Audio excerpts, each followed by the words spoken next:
লোকসভা কেন্দ্রেই হাজার হাজার মানুষ উৎসাহ নিয়ে নেমেছেন, প্রতিদিন নামছেন।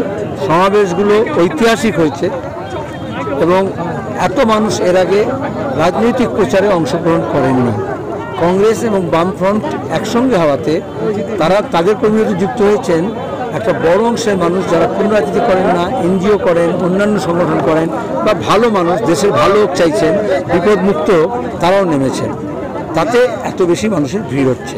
এটা তো ভিড় নয়, এরা সব কর্মী, এরা সব সমর্থক, এরা সব দরদি, এরাই রসদ জোগাড় করছেন এবং এরাই খরচ করছেন।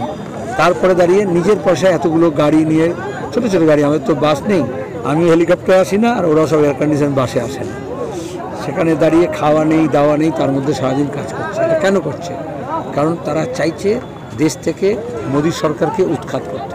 মুর্শিদাবাদের 3টে আসনেই বাম এবং কংগ্রেস জিতবে, তার সঙ্গে দাঁড়িয়ে গোটা বাংলায় একটা আবহাওয়া তৈরি হয়েছে, গোটা দেশে একটা আবহাওয়া তৈরি হচ্ছে, যেখানে মোদির হাওয়া পাতলা হচ্ছে। আর প্রতিদিন মমতা আর মোদি, বিজেপি আর তৃণমূল নিজেদের মধ্যে বাজার গরম করার চেষ্টা করছে, জনতার মাঝে তারা নেই। আমার মনে হয় নির্বাচনের জন্য মুর্শিদাবাদের মানুষ সিদ্ধান্ত গ্রহণ করে নিয়েছেন। এরপর কোনো ভয়, কোনো প্রলোভন, কোনো গুজব কাজ করবে না। যদি ওরা গুজব রটাচ্ছে, যদিও ভয় দেখানোর চেষ্টা হয়তো করছে, কিন্তু ভয় দেখানোর মতো বেশি লোক নেই। আর পুলিশকে দিয়ে কিছু মিথ্যা মামলা করার চেষ্টা করেছিল, সেগুলো বন্ধ হয়েছে। যখন প্রশ্ন আসে তখন গত কিছুদিন আগে নজরদারি